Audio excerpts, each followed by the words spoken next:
Alright guys, Samsung is back with their latest budget beast from the A series, the Galaxy A17 5G. And trust me, this one's more interesting than you think. Before we dive in, let me tell you something crazy. Phones like A15, A16, A17, these are not just popular in India, they're among the top 10 best-selling smartphones globally in the under 20,000 category. Yup, these things sell like hotcakes. Now usually I skip these because of that outdated water drop notch design, but this time there's something that made me say, nope, I gotta get this one out. And guess what? Charger is included in the box. Rare in 2025, right?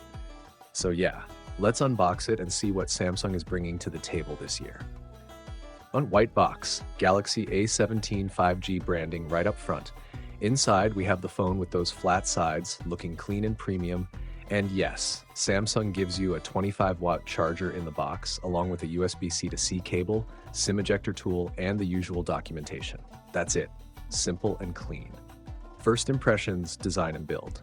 Now the phone itself, wow. The back is glass fiber polymer, which feels premium. And check out the camera module. It looks just like the flagship S series with that vertical layout.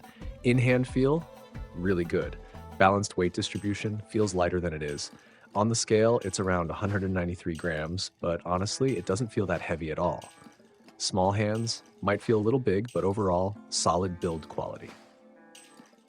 Frame is plastic, but feels like metal. Nice job, Samsung. Button placement, power plus volume on the right, Type-C port, speaker grill, and mic at the bottom. Noise-canceling mic on top and on the left, a hybrid SIM slot, so you can use 2 SIMs or 1 SIM plus 1 micro SD.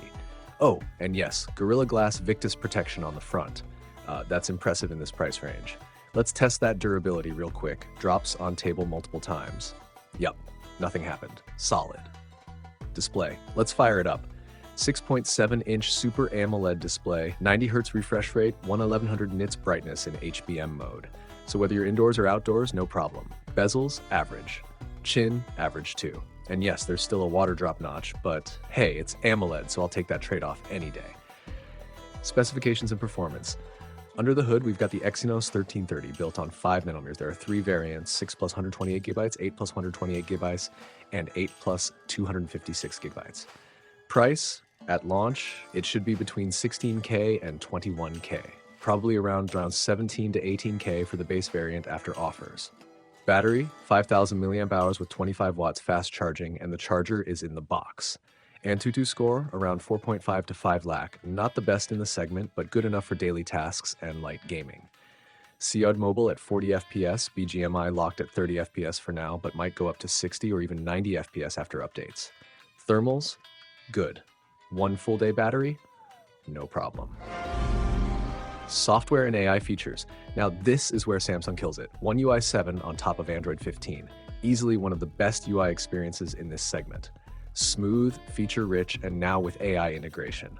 You get Circle to Search, new and improved, where you can find products, translate text, summarize stuff, basically super useful in real life.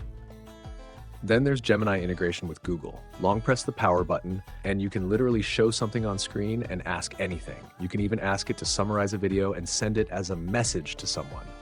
That's crazy. And yeah, seamless actions where one app can talk to another, saving you time. You'll love it once you start using it. And the biggest flex? 6 years of major Android updates. From Android 15 all the way to 21, plus 6 years of security patches. That's insane at this price. 5G with all major bands, dual-band Wi-Fi, Bluetooth 5.3, NFC support for tap and pay with Samsung Wallet, IP54 splash resistance, Widevine L1 for full HD streaming, Gorilla Glass, Victus, Samsung Knox security, secure folder, you get the point, it's loaded. Multimedia and audio. Display quality for videos, brilliant. Colors pop, brightness is solid. Only downside, no stereo speakers, just a single mono speaker, but it sounds decent for the price. Triple camera setup, 50MP OIS primary sensor, yes, OIS in this price range, 5MP ultra wide and a macro sensor. Selfie, 13MP front camera. Now the main camera performs really well, especially in low light thanks to OIS. Selfies, good skin tones, nice colors, dynamic range is solid. Ultra wide, a bit soft, it's only 5MP, so that's expected. Video recording, front and rear max out at full HD 30 FPS. No 4K here, which is a little disappointing, but stabilization is good thanks to OIS. Camera UI is super user-friendly thanks to the One UI 7 redesign. Modes like Night, Portrait, Pro, Slow-Mo, Hyperlapse, and even Fun Mode are there.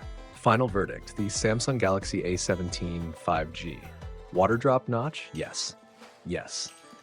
Performance, but you're getting a bright AMOLED display, amazing sync software with 6 years of updates, Gorilla Glass Victus protection, solid build, OIS camera, and Samsung's reliability. No wonder these phones sell in millions. It's a balanced phone in this price range. Closing call to action. What do you think about the A17? Worth it for the features and long-term updates? Drop your thoughts in the comments. If you enjoyed the video, smash that like button, subscribe if you haven't already, and hit that bell icon so you don't miss the next one. See you in the next video. Till then, keep tracking and stay safe.